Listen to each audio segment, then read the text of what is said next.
Hi, I'm Jen Delaney, and I'm a licensed professional counselor and brain-spotting therapist. Brain-spotting was created by Dr. David Grand, and his website is brainspotting.com. This video is for brain-spotting professionals and anyone who has experienced brain-spotting and has a self-brain-spotting practice. I have another video about self-brain-spotting that you can check out. So today I'll show you two forms of pendulating. One is more traditional and the other I have just found to be helpful. Pendulating is usually used towards the end of a session to help calm the activation on an access point. So this first method, the more traditional that we've used, is that someone might have an access point here.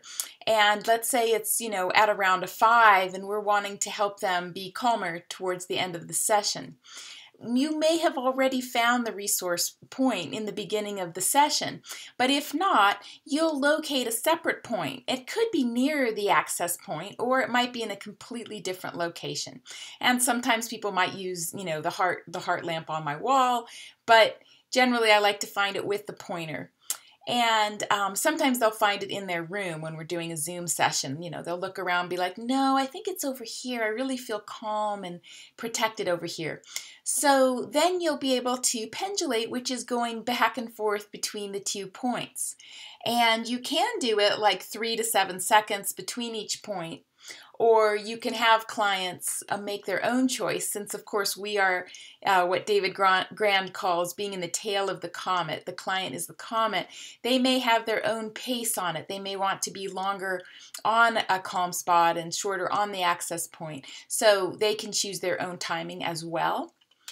The other one is used when I have someone, sometimes they come in and they just really are calmer and feeling great and something wonderful's happened that week and they don't have a heck of a lot to process that's activated. I mean, sometimes I can use the rolling brain spotting and stop and go across their line of vision and we might find something that's activated. But let's say someone really wants to begin on the resource spot.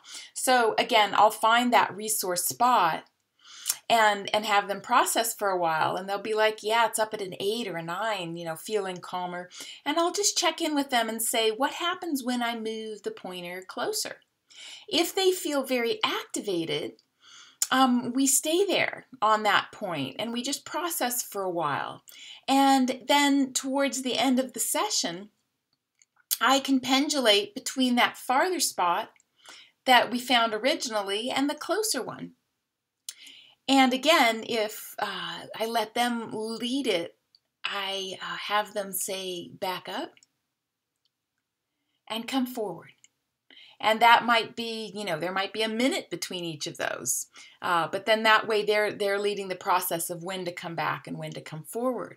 So those are just 2 ideas about pendulating I thought you would appreciate. Take good care.